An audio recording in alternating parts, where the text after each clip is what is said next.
Atas nama Bapa dan Putra dan Roh Kudus, amin. Shalom Aleichem bersama Mesia. Selamat bertemu kembali saudara dengan saya, Episkop Daniel dari Metropolis, pendiri dan pimpinan dari Gereja Ortodoks Indonesia. Kita akan lanjutkan acara kita. Kali ini saya akan menjawab beberapa pertanyaan yang telah lama dikirimkan kepada saya tapi belum sempat saya jawab. Tapi sebelum itu, saya ingin menawarkan kepada saudara satu buku baru kami lagi. Judulnya adalah Katekismus Gereja Ortodoks. Jadi kalau saudara ingin mengetahui iman Ortodoks lebih rinci untuk pelajaran ini bukunya. Ini daftar isinya, apakah arti dogma, mengenai dogma, terus wahyu ilahi itu apa, tradisi rasuliah itu apa, Alkitab itu apa. Lalu kita membahas poin-poin di dalam isi dogma itu Allah. Apakah ada kemungkinan mengenal Allah, mengenal gagasan tentang Allah ya. Lalu ada tentang, lengkap lah ini buku ini, tentang sifat-sifat Allah dalam hubungannya dengan energi Allah. Terus mengenai Tritunggal itu apa ya. Terus kita berbicara tentang penciptaan manusia, mengapa ada penciptaan. Terus tata urutan penciptaan, ciptaan manusia, makhluk yang nampak mata dan yang tidak nampak mata, maksudnya berdunia roh. Lalu tentang Yesus Kristus dan semuanya sampai tentang akhir zaman. Poin pendeknya ini menjelaskan apa yang termaktub di dalam pengakuan iman gereja universal, yaitu pengakuan iman Nikea yang dirumuskan oleh gereja pada tahun 325 di Nikea. Saya harapkan saudara kalau tertarik untuk belajar lebih lanjut, ini wujudnya tanya jawab. Saya beri contoh ya. Ini pertanyaan 170. Apakah misteri keselamatan itu? Jawaban, manusia yang tertipu dalam dosa tidak jatuh tanpa ada kemungkinan untuk dipulihkan. Tidak boleh manusia dihukum untuk kematian kekal. Namun di dalam dirinya ada harapan dan dia tidak ditinggalkan oleh cinta kasih ilahi Sang Pencipta dan seterusnya. Jangan tanya jawab, ada jawabannya di sini. Ya, so ini sangat penting sekali karena ini rinci dan saudara bisa berhubungan dengan Ibu Theodora untuk membeli buku ini. Di samping yang selama ini sudah saya promosikan, yaitu buku doa ini. Jadi dengan demikian kalau saudara mempunyai dua buku ini dan satunya lagi yang pernah saya tawarkan, saudara akan mengetahui iman Ortodoks itu lebih utuh daripada hanya secara akademis saja. Ini doa, ini ajaran, dan nanti pada waktunya nanti kita berbicara tentang kehidupan, teologi moral dari gereja Ortodoks, teologi etika, akhlak. Jadi tiga hal itu penting sekali di dalam kehidupan iman Ortodoks. Saudara bisa beli ini, Katekismus Gereja Ortodoks, dan saya himbau terutama para pimpinan komoks, para pimpinan komunitas Ortodoks, semuanya harus memiliki ini. Dan juga yang mau katekisasi, ada baiknya sekarang katekisasinya diurutkan menurut isi daripada katekismus ini. Ya, pada pokoknya, pada pendek katanya, saya himbau semua umat memiliki buku ini untuk mempelajari di rumah. Terima kasih. Kita akan menjawab pertanyaan-pertanyaan yang sudah lama belum saya jawab. Kali ini pertanyaan berasal dari Bapak Indra. Pertanyaannya, Yesus di Kristus disebut sebagai Tuhan. Itu disematkan kepada keilahiannya, atau kepada kemanusiaannya, atau kedua-duanya? Selanjutnya bertanya saudara Indra ini, saya pernah jawab, kepada kemanusiaannya sebagai Mesias yang telah dibangkitkan. Ya. Lalu ada pertanyaan beliau selanjutnya, ini bukannya juga disematkan kepada kodrat keilahiannya? Kok hanya kepada kodrat kemanusiaannya Yesus disebut sebagai Tuhan? Nggak salah. Lalu, jadi kedua-duanya disematkan disebut sebagai Tuhan. Kan hipostasis union di dalam diri Yesus Kristus. Hypostasis union adalah persatuan dua kodrat, yakni ilahi dan manusia. Tidak terbagi, tidak berubah, tidak tercampur, dan tidak terpisahkan dalam satu pribadi ilahi Yesus Kristus. Kalau hanya kepada kemanusiaannya, berarti Yesus hanyalah manusia yang diangkat menjadi Tuhan. Padahal Yesus adalah manusia ilahi karena dia adalah Allah firman yang menjadi manusia. Maaf ya Kak, jawabannya seperti blunder kalau hanya kepada kemanusiaannya. Harusnya juga kepada keilahiannya. Nanti kita bisa dituduh pihak luar mentuhankan anak orang. Yesus kan menjadi penguasa mutlak di surga dan di bumi. Gak mungkin hanya kemanusiaannya saja dia diberi gelar Tuhan, kalau dia bisa menjadi penguasa mutlak di surga juga, sebab hanya Allah ya juga yang berkuasa di surga. Kan Yesus bangkit dengan kekuatannya sendiri menurut kodrat ilahinya, Yohanes 10 ayat 17-18. Dan Yesus dibangkitkan oleh Allah menurut kodrat manusianya. Kisah 2 ayat 32, 1 Korintus 6 ayat 14, Roma ayat 18. Saudara Indra, pertanyaan yang sangat baik akan saya jawab satu persatu. Sekarang yang pertama adalah kita harus membedakan istilah Allah dan istilah Tuhan. Di dalam kebanyakan masyarakat, terutama yang dari pihak luar, bagi mereka Allah ya Tuhan, Tuhan ya Allah. Tetapi dalam Alkitab, dua kata ini dibedakan.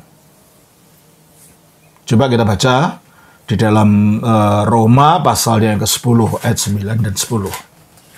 Sebab jika kamu mengaku dengan mulutmu bahwa Yesus adalah Tuhan. Siapa yang Tuhan?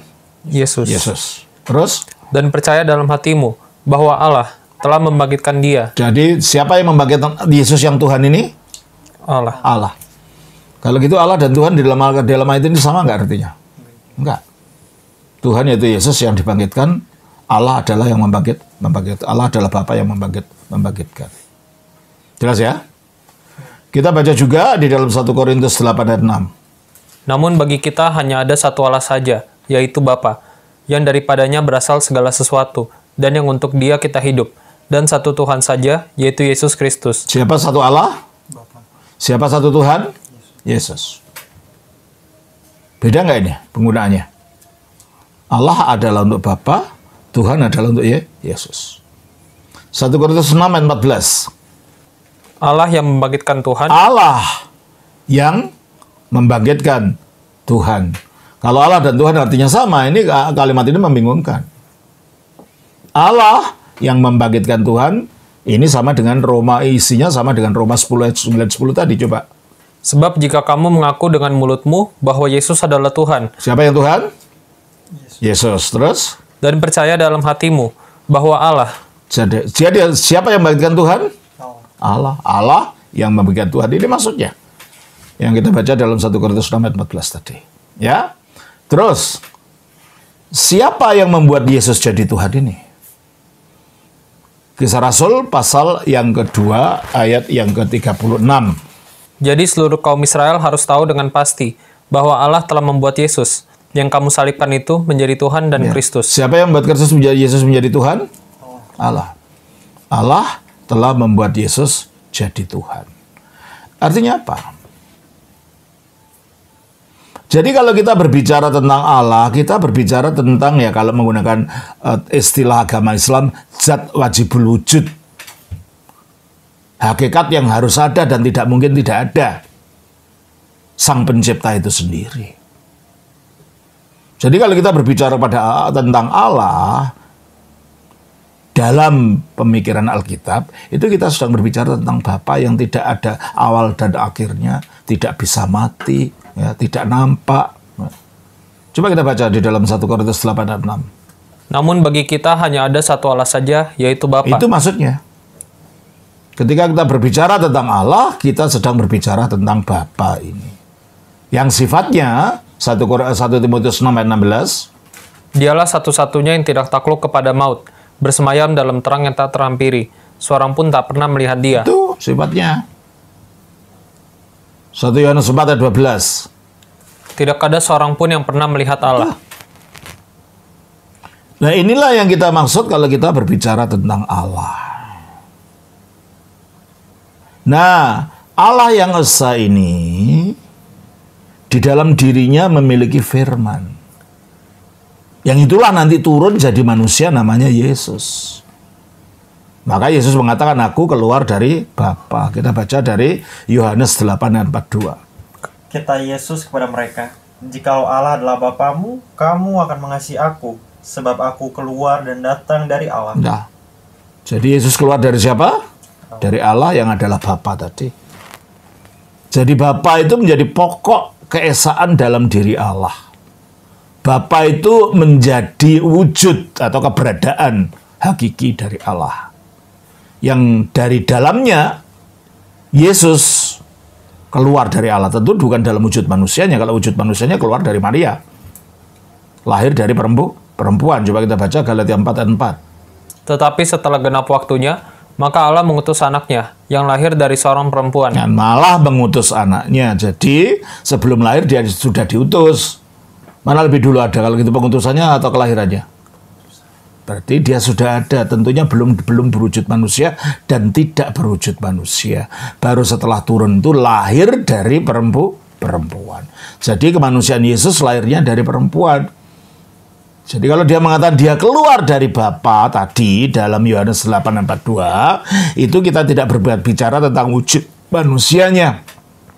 Itu kita berbicara tentang keberadaan kekalnya di dalam Allah. Sebagai apa? Sebagai firman. Kita baca di dalam Yohanes 1 ayat 1. Pada mulanya adalah firman. Pada mulanya NRH.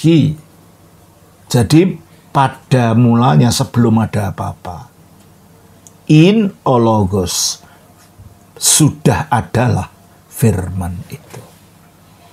Jadi firman itu sudah ada sebelum ciptaan, karena NRH itu menunjuk kepada ciptaan. Pada mulanya itu menunjuk pada awal terjadinya ciptaan.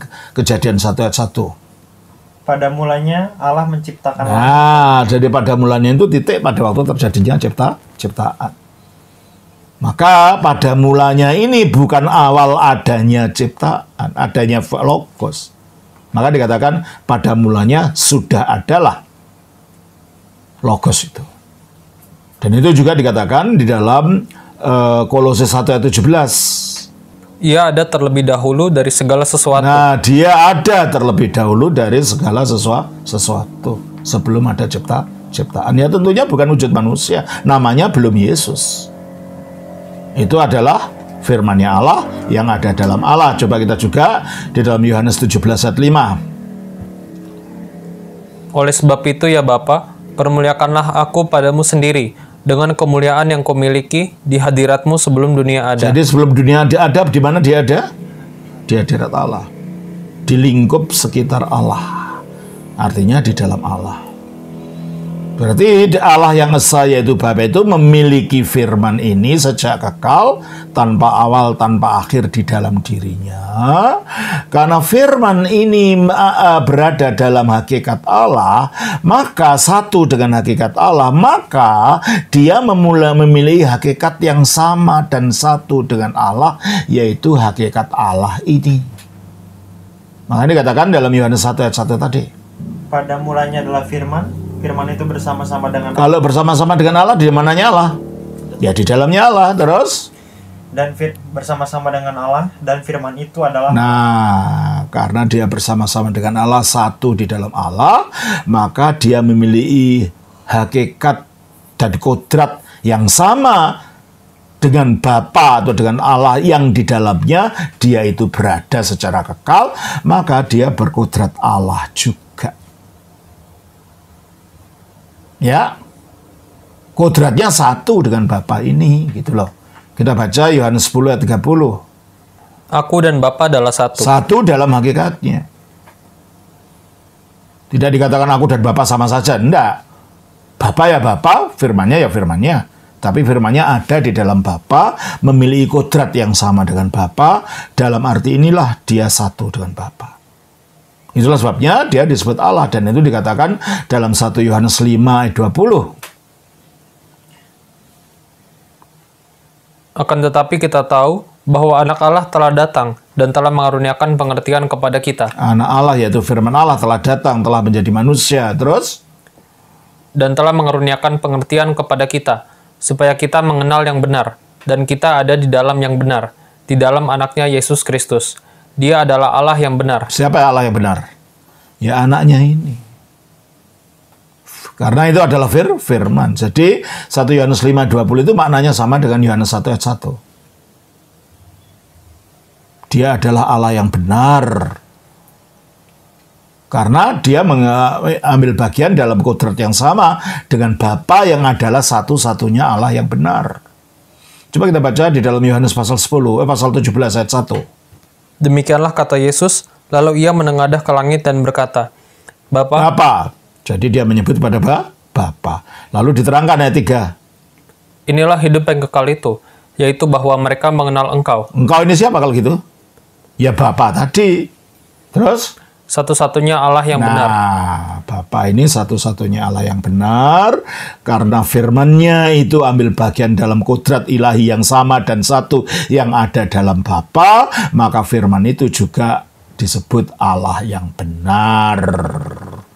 Kita baca 1 Yohanes 5:20 tadi.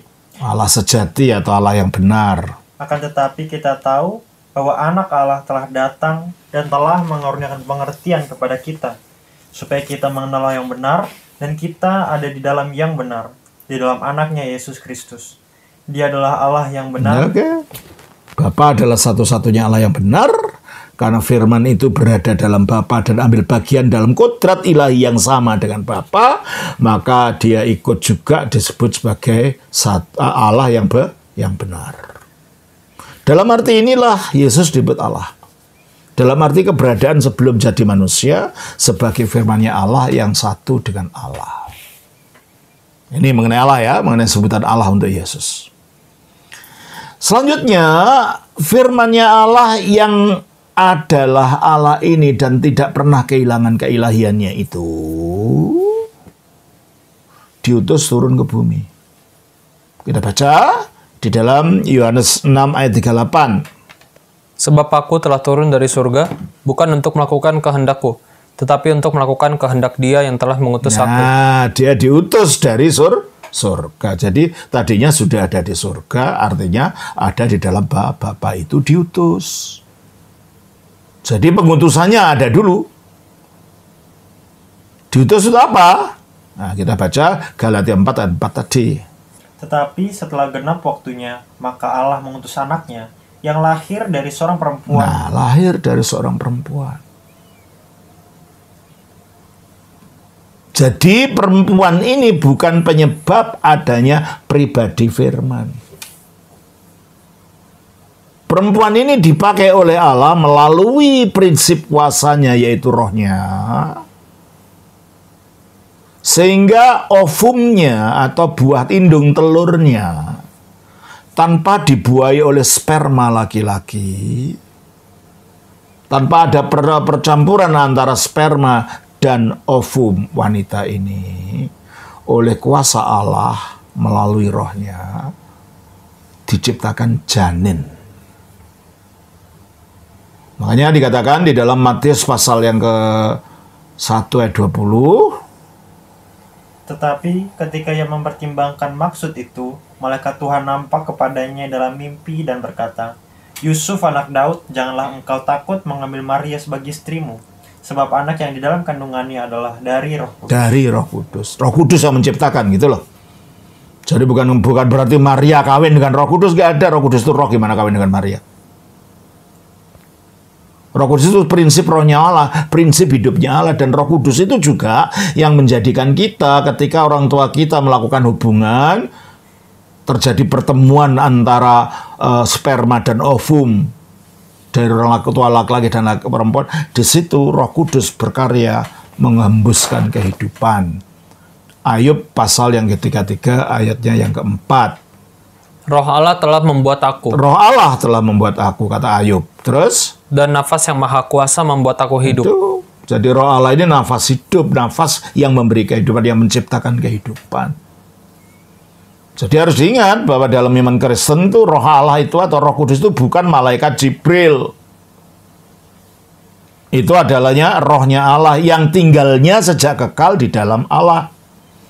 1 Korintus 2 ayat 11. Siapa gerangan di antara manusia yang tahu apa yang terdapat di dalam diri manusia selain roh manusia sendiri yang ada di dalam dia? Jadi rohnya manusia ada di mana? Ada di dalam manusia. Terus? Demikian pula lah tidak ada seorang yang tahu apa yang terdapat dalam diri Allah selain roh Allah. Kalau gitu roh Allah ada di mana? Ya di dalamnya Allah sejak kekal. Makanya ketika roh itu dihembuskan, roh itu digunakan oleh Allah untuk menyatakan kebenarannya, dikatakan roh itu keluar dari Bapa karena tempatnya dalam Bapa. Yohanes 15 ayat 26. Jikalau penghibur yang akan kuutus dari Bapa datang, yaitu roh kebenaran yang keluar dari Bapa. Roh kebenaran yang keluar dari Bapa. Karena asalnya di dalam Bapa. Jadi Roh Kudus itu bukan malaikat Jibril menurut Alkitab. Roh Kudus adalah rohnya Allah yang sejak kekal tinggalnya dalam Allah, yang keluar dari Allah, yang melaluinya Allah menciptakan manusia, menciptakan alam. Lalu bedanya apa dengan roh Allah yang bekerja dalam diri Maria yang menciptakan Yesus? Di mana letak mujizatnya?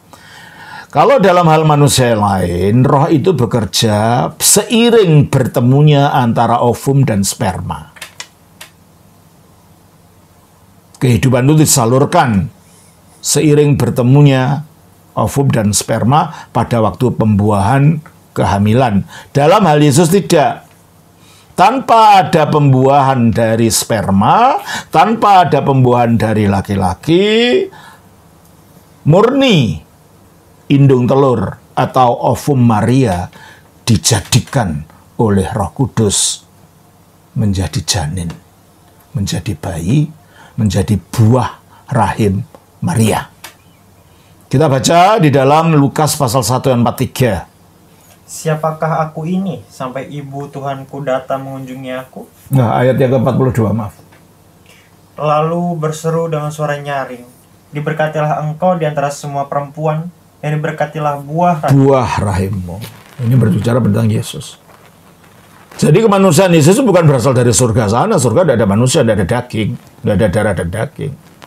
Kemanusiaan Yesus itu sebagai buah dari rahim Maria yang oleh kuasa Roh Kudus diciptakan jadi janin itu.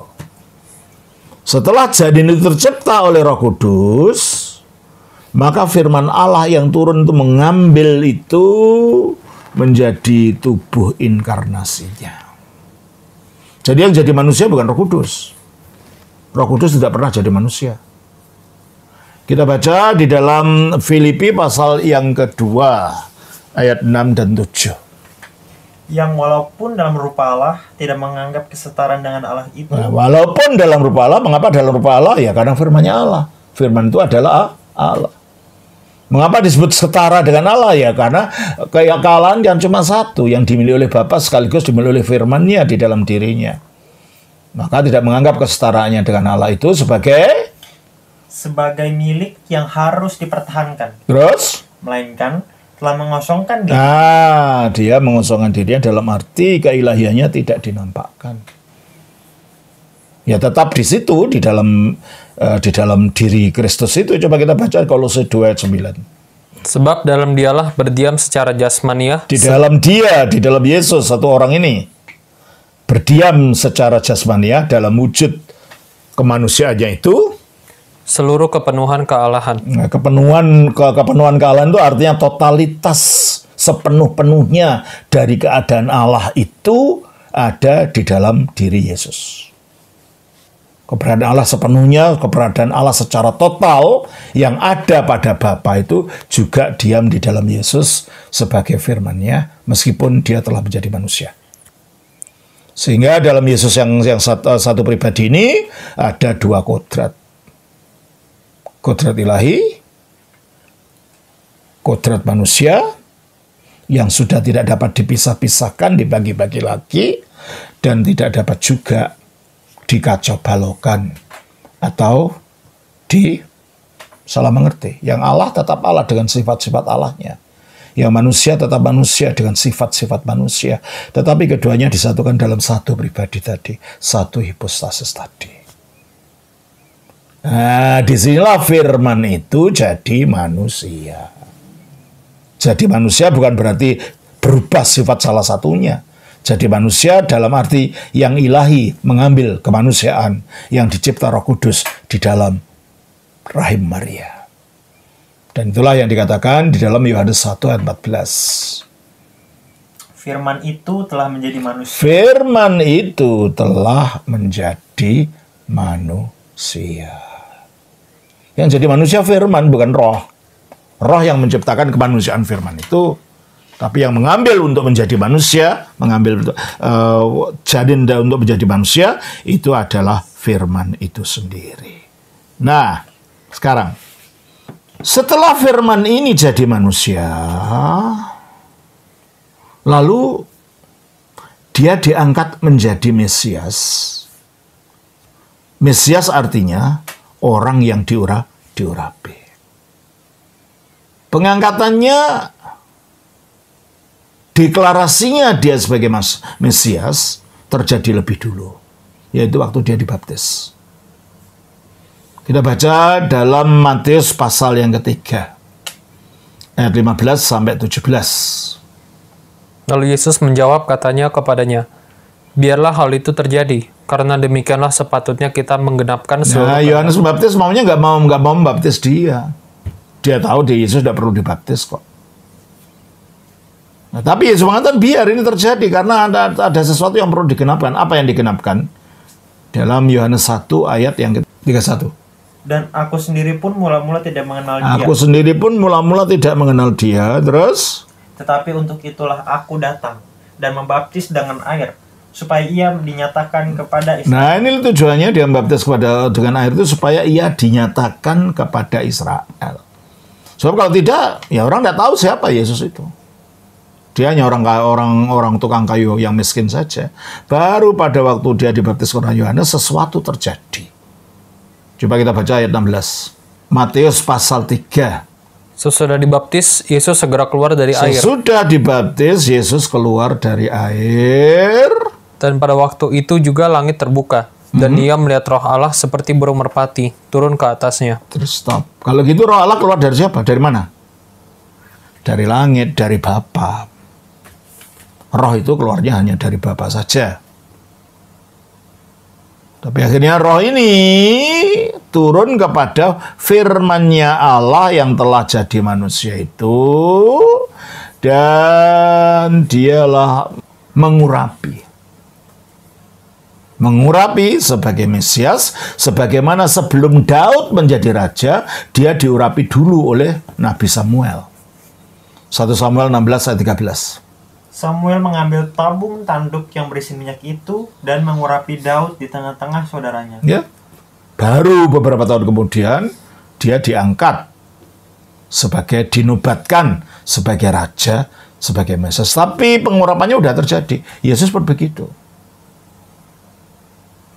Pengurapannya terjadi dulu waktu dia dibaptiskan. Baca lagi dalam Matius 3 ayat 15 itu, 16 itu. Sesudah dibaptis, Yesus segera keluar dari air, dan pada waktu itu juga langit terbuka, dan ia melihat roh Allah seperti burung merpati turun ke atasnya. Lalu terdengarlah suara dari surga yang mengatakan, membuktikan bahwa meskipun firman-Nya Allah itu turun ke dunia jadi manusia, Allah tidak kehilangan firman itu. Buktinya masih bisa bicara.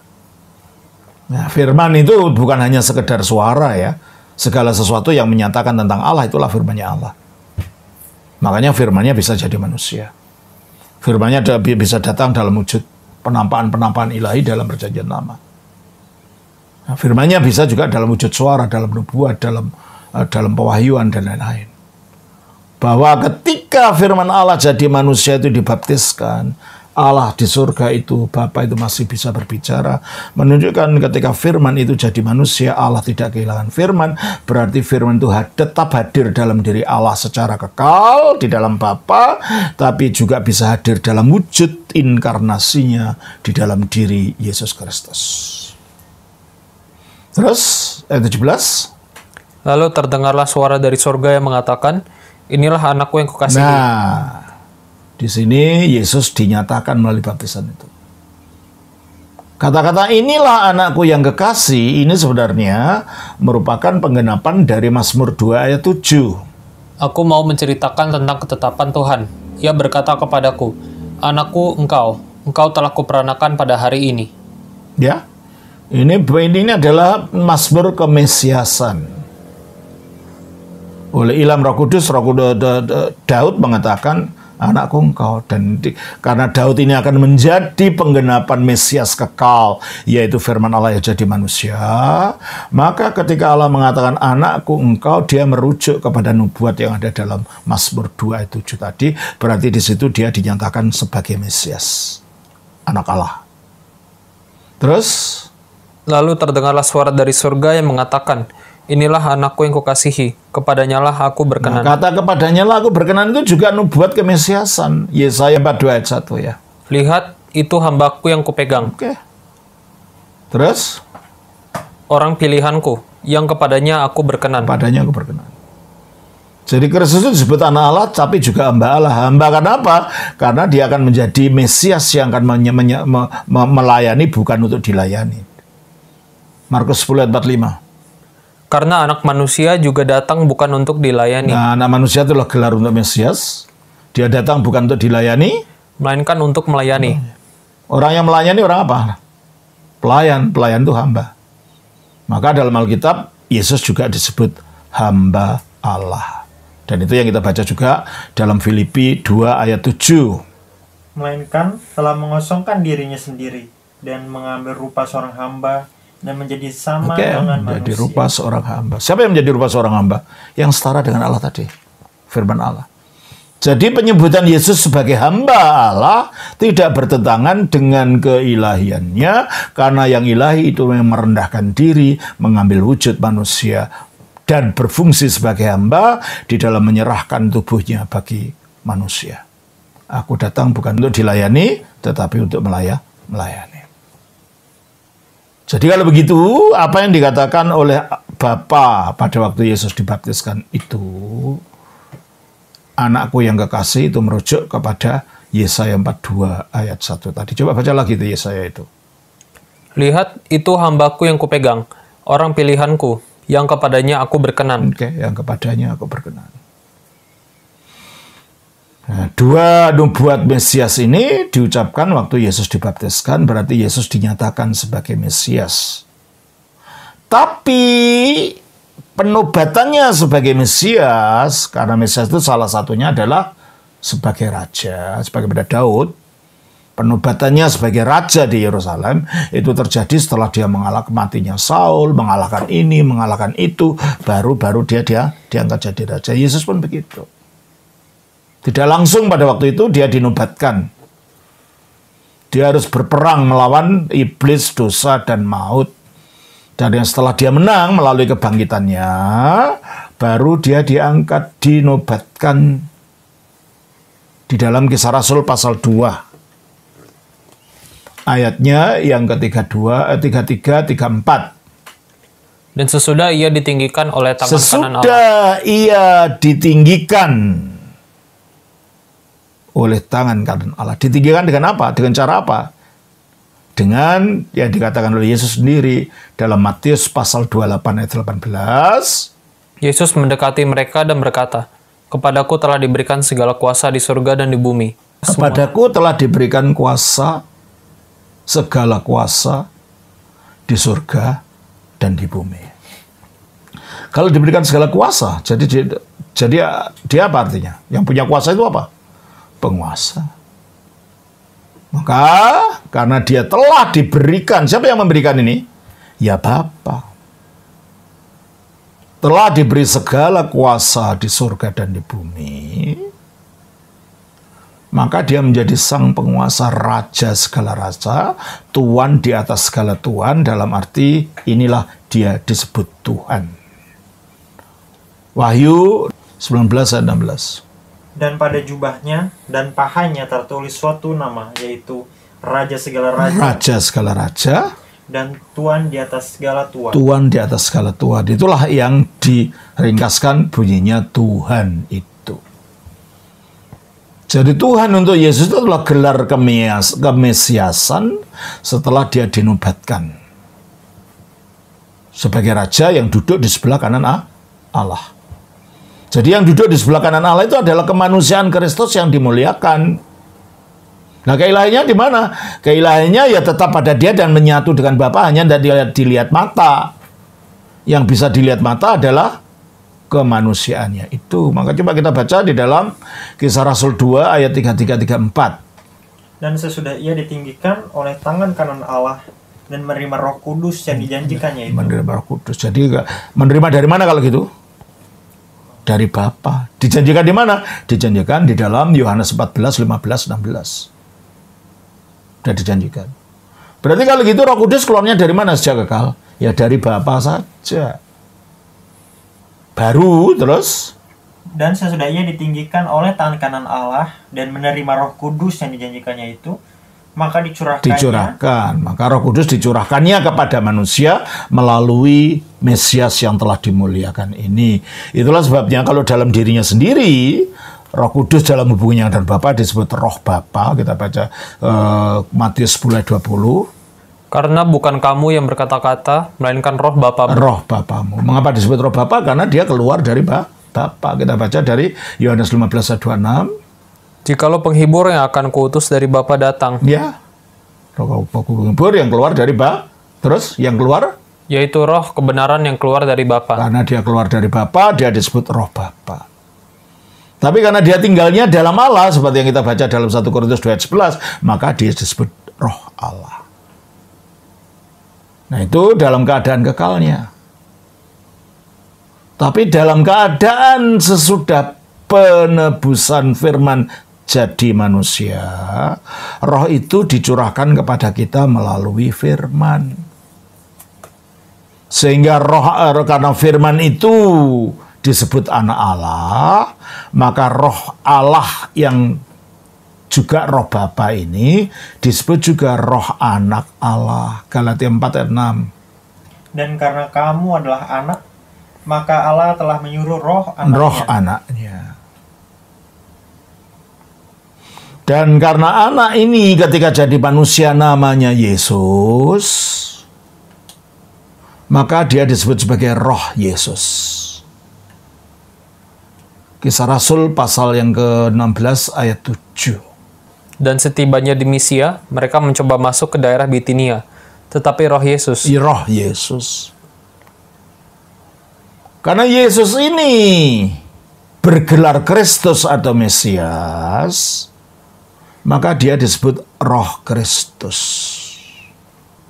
Kita baca di dalam Roma pasal 8, ayatnya yang ke-9 sampai 11. Tetapi kamu tidak hidup dalam daging, melainkan dalam roh.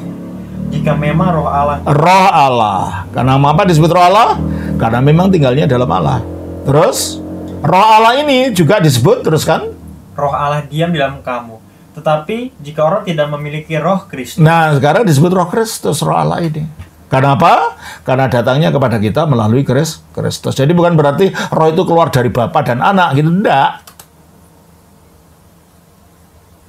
Sumber datanya kepada kita itulah roh itu yang kekal, sejak kekalnya tinggal dalam Bapa itu melalui Kristus. Maka dia disebut roh Kristus. Terus? Tetapi jika orang tidak memiliki roh Kristus, ia bukan milik Kristus. Tetapi jika Kristus ada di dalam kamu. Nah, Kristus hadir di dalam rohnya kepada kita. Karena yang mencurahkan roh kepada kita itu adalah Kristus tadi. Terus? Dalam kamu, maka tubuh memang mati karena dosa, tetapi roh adalah kehidupan oleh karena kebenaran. Terus? Dan jika roh dia yang telah membangkitkan Yesus dari antara. Nah, jadi ini bisa dua makna. Roh dia yang telah membaptiskan Yesus, Yesus dibaptiskan oleh kuasa Roh Kudus. Tapi bisa juga itu menunjuk Bapa. Roh dari dia yang membangkitkan Yesus. Siapa itu? Bapa. Jadi sebutan Roh Kudus yang macam-macam itu adalah merupakan indikasi hubungannya di dalam Tritunggal. Kalau hubungannya dengan Bapa, karena dia berasal dari Bapa dan keluar dari Bapa, dia disebut Roh Allah atau Roh Bapa. Dalam hubungannya sebagai yang dicurahkan oleh Kristus ke dunia, dia disebut Roh Yesus karena Kristus sebagai manusia namanya Yesus. Dia disebut Roh Kristus, Yesus yang diurapi itu namanya Kristus. Dia disebut Roh Anak Allah karena Mesias itu namanya anak Allah, dan firman Allah itu disebut anak Allah. Tapi pada dirinya sendiri, karena fungsinya menguduskan kita, dia disebut Roh Kudus. Jelas ini ya. Nah, sekarang dengan Kristus, Yesus ini telah ditinggikan, diberi segala kuasa di surga dan di bumi. Disebut sebagai Tuhan segala Tuhan. Maka dikatakan di dalam Kisah Rasul pasal 2 ayat 36. Jadi seluruh kaum Israel harus tahu dengan pasti bahwa Allah telah membuat Yesus yang kamu salibkan itu menjadi Tuhan dan Kristus. Jadi yang menjadi Tuhan dan Kristus itu siapa? Yesus yang kamu salibkan. Yang manusia itu. Jadi gelar Tuhan itu memang disematkan kepada manusia sebagai penjelmaan firman Allah yang jadi Mesias, ditinggikan dalam kuasa, maka disebut Tuhan. Tapi kuasa ketuhanan itu pada dasarnya ya memang miliknya Bapa. Coba kita baca Matius 11 ayat 25. Pada waktu itu berkatalah Yesus, "Aku bersyukur kepadamu, Bapa, Tuhan dan langit dan bumi." Di sini siapa? Bapa itu Tuhan, langit dan bumi. Jadi memang kuasa ketuhanan berkuasa itu diserahkan memang miliknya Bapa. Dan Bapa sebelum ada firman yang jadi manusia menjalankan segala kuasanya itu melalui firman-Nya, karena dia menciptakan dunia melalui firman ini. Coba kita baca di dalam Ibrani pasal 1 ayat 2. Maka pada zaman akhir ini, Ia telah berbicara kepada kita dan perantaraan anaknya, yang telah Ia tetapkan sebagai yang berhak menerima segala yang ada. Terus? Oleh Dia, oleh siapa? Oleh anak ini, oleh firman ini, Allah telah menjadikan alam semesta. Jadi Allah menjadikan alam semesta melalui firman-Nya, melalui anaknya. Makanya dalam pengakuan iman nikah dikatakan, dan pada satu Tuhan Yesus Kristus, anak tunggal Allah yang diperanakkan dari Sang Bapa sebelum segala zaman, terang yang keluar dari itu terang, Allah sejati atau Allah yang benar, yang keluar dari Allah sejati, keluar dari Allah yang benar, yang diciptakan dan bukan, yang diperanakkan dan bukan diciptakan, satu zat hakikat dengan Sang Bapa, yang melaluinya segala sesuatu diciptakan. Berarti Allah menciptakan melalui kuasa ketuhanannya, tapi dia menciptakannya melalui firman. Nah, tadinya firman-Nya tanpa wujud. Nah, sekarang firman-Nya berwujud manusia, diangkat menjadi Mesias. Apakah Allah berubah cara dia bekerja? Enggak. Ia tetap melalui firman. Hanya sekarang firman-Nya ini telah jadi manusia. Maka dalam arti ini, firman yang jadi manusia disebut Tuhan sebagai pelaksana ketuhanannya Allah, sebagai pelaksana kuasanya Allah untuk menyelamatkan, untuk mencipta, dan lain-lain. Jadi kalau dikatakan apakah gelar Yesus sebagai Tuhan ini disematkan kepada manusianya saja? Ya tentunya sebenarnya tidak, karena apa? Sejak dulu Yesus adalah sarana di mana Allah menyatakan kuasanya dalam penciptaan. Tapi karena ini menekankan pada sisi kemesiasannya sebagai manusia, maka kemanusiaan dari Yesus ini yang dinyatakan sebagai Tuhan, yaitu untuk supaya manusia tidak bingung bahwa ternyata Allah tetap bekerja melalui firman-Nya. Hanya sekarang yang manusia inilah, yang dimuliakan inilah penjelmaan dari firman itu. Jadi penekanan pada sisi kemanusiaan itu menunjukkan bahwa kuasa Tuhan, kuasa ketuhanan atau gelar ketuhanan itu disematkan kepada kemanusiaan Yesus untuk menunjukkan Yesus adalah firman yang sama, yang melaluinya Allah itu mengerjakan segala sesuatunya. Makanya nama Yesus pun akhirnya, kalau kita mengingat istilah The communication of attribute atau dalam bahasa Latin namanya communicatio idiomatum. Itu digunakan karena apa? Karena ya ketika firman itu jadi manusia, menjadi manusia, kemanusiaannya ini satu di dalam hipostasisnya.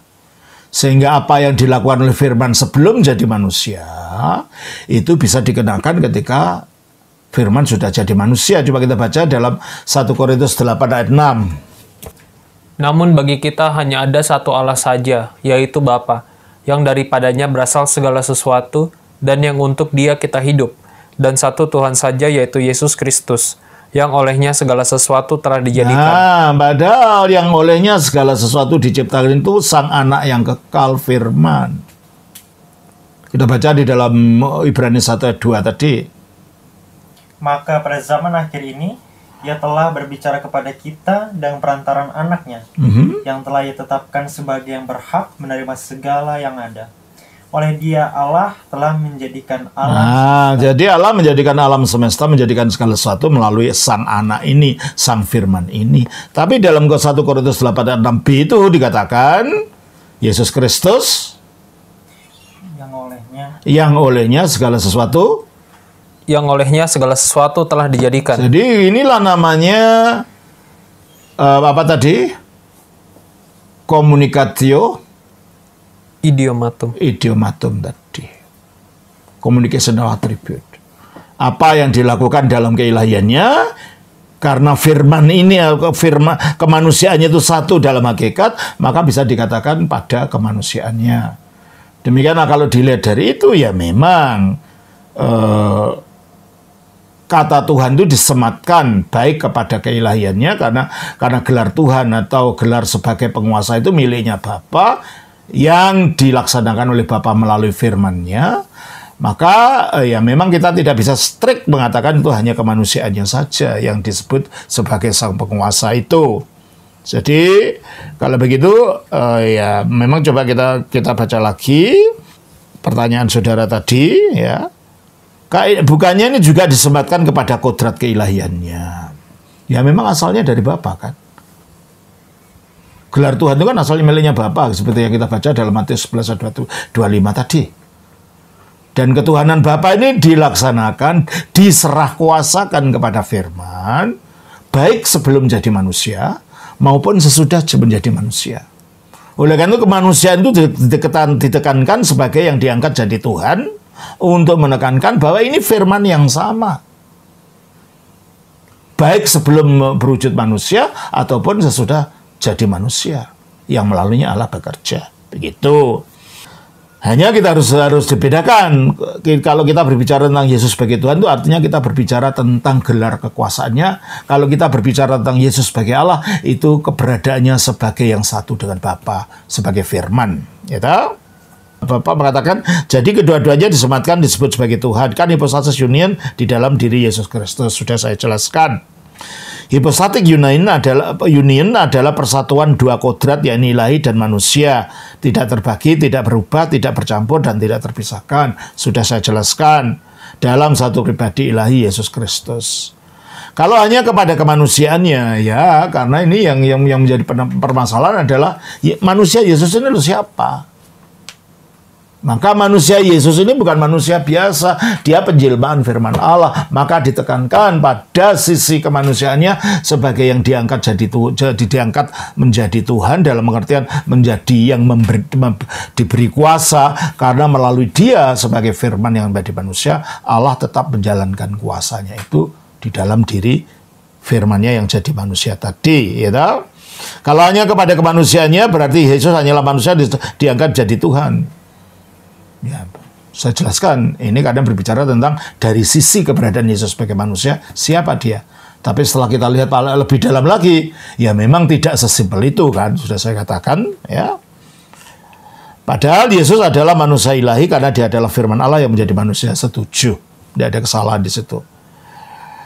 Maaf ya, jawabnya seperti blunder kalau hanya kepada kemanusiaannya. Sudah saya tekankan, sisi yang ditekankan kemanusiaannya karena orang melihat di manusia Yesus ini siapa. Tapi setelah kita jelaskan lebih lanjut, ya tentunya ini terkait dengan keilahian, nggak terpisah-pisah seperti itu nanti jadi nestorianisme, ya. Terus harusnya juga kepada keilahiannya asalnya memang dari yang ilahi, sebab yang disebut Tuhan itu awalnya adalah Bapa itu sendiri, ya kan? Engkau Bapa, Tuhan langit dan bumi. Terus nanti kita bisa dituduh pihak luar mentuhankan anak orang, ya kalau mereka tidak ngerti, kalau mereka tidak melihat secara lengkap. Maka ini syukurlah ada pertanyaan ini, jadi saya bisa menjelaskan lebih jauh. Yesus kan menjadi penguasa mutlak di surga dan mutlak di surga dan di bumi. Gak mungkin hanya kemanusiaannya saja, kemanusiaan yang telah diangkat dalam kemuliaan. Coba kita baca lagi. Filipi pasal 2 ayat 7 sampai ayat 11. Melainkan telah mengosongkan dirinya sendiri. Telah, jadi yang ilahi tadi, firman itu mengosongkan dirinya, terus dan mengambil rupa seorang hamba. Mengambil rupa seorang hamba. Dan menjadi sama dengan manusia. Menjadi sama dengan manusia. Dalam segala hal terus. Dan dalam keadaan sebagai manusia. Nah, ini dalam keadaan sebagai manusia. Ia telah merendahkan dirinya. Dan terus? Taat sampai mati. Bahkan sampai mati. Jadi Yesus mati di salib bukan dalam keilahiannya. Itu dalam keadaannya sebagai manusia. Hipostasis daripada firman itu mengalami penderitaan, mengalami penyaliban, mengalami kematian di dalam kodrat manusianya. Kodrat ilahinya tidak mati. Tetap ada di situ tapi tidak mengalami itu. Dia mengalaminya melalui kodrat kemanusiaannya. Terus itulah sebabnya Allah sangat meninggikan dia. Siapa yang ditinggikan? Yesus yang manusia ini yang merupakan penjelmaan dari firman itu. Terus dan mengaruniakan kepadanya nama di atas segala. Jadi yang diberi karunia nama atas segala nama ya manusia yang baru saja disalibkan dan bangkit ini. Terus apa itu nama itu? Supaya dalam nama Yesus bertekuk lutut segala yang ada di langit. Nah, inilah ada di langit, maksudnya dalam dunia alam malaikat, alam roh. Dan yang ada di bawah bumi. Itulah dunianya manusia ini. Dan yang ada di di atas bumi dan yang ada di bawah bumi. Di bawah bumi itu dunianya orang mati, dunianya alam roh jahat, dunia iblis. Jadi semua akhirnya tunduk kepada Yesus. Inilah kuasa itu yang diberikan oleh Allah kepada Yesus yang telah bangkit ini. Terus? Dan segala lidah mengaku Yesus Kristus adalah Tuhan. Nah itu sebagai yang kepadanya segala sesuatu tunduk, maka dia disebut sebagai Tuhan. Tapi sesudah kematiannya. Jadi ini ditekankan dari karya Yesus sebagai manusia yang adalah penjelmaan firman Allah. Tidak berarti menghilangkan bahwa hanya kemanusiaannya saja yang diangkat jadi Tuhan. Tidak, ketuhanan tadi adalah awalnya miliknya Bapa kan. Ya tetap miliknya Bapa, tapi dijalankan melalui firman. Hanya tadinya firman tanpa tubuh. Nah, sekarang firman menjadi tubuh, maka ditegaskan sifat ketubuhan, kejasmanian dari firman ini sebagai yang memiliki kuasa itu untuk menunjukkan bahwa dialah yang menjadi sarana Bapa menjalankan kuasanya kepada dunia untuk menyelamatkan manusia. Terus baca lagi Filipi 2 ayat 11 itu. Dan segala lidah mengaku Yesus Kristus adalah Tuhan. Bagi kemuliaan Allah Bapa. Ya toh. Dari situ ya. Yesus kan menjadi penguasa mutlak di surga dan bumi. Nggak mungkin hanya kemanusiaannya saja dia diberi gelar Tuhan itu. Sekali lagi. Kalau kita melihat bahwa yang ditekankannya adalah orang Yahudi hanya taunya Yesus manusia, maka ditekankan manusia ini loh yang diberi segala kuasa itu. Nah, tapi nggak mungkin diberikan kalau dia bisa menjadi penguasa mutlak di surga dan bumi. Tapi kan diberikan oleh Bapa kan. Segala sesuatu diberikan kepada aku. Sebab hanya Allah yang berkuasa di surga. Ya, tapi kan Yesus diangkat di sebelah kanan Allah. Kemanusiaannya tadi. Ya toh? Kan yang Yesus bangkit dengan kekuatan sendiri menurut kodrat ilahinya, betul. Dan Yesus dibangkitkan oleh Allah menurut kodrat manusianya, betul. Dan saya tidak menentang itu. Dan sudah saya jelaskan. Nah, saya kira itu ya Pak Indra yang dapat saya berikan jawabannya atas pertanyaan-pertanyaan Bapak ini. Semoga makin menjadi jelas. Tuhan memberkati. Shalom. Selamat Bapa, Putra, Roh Kudus. Amin.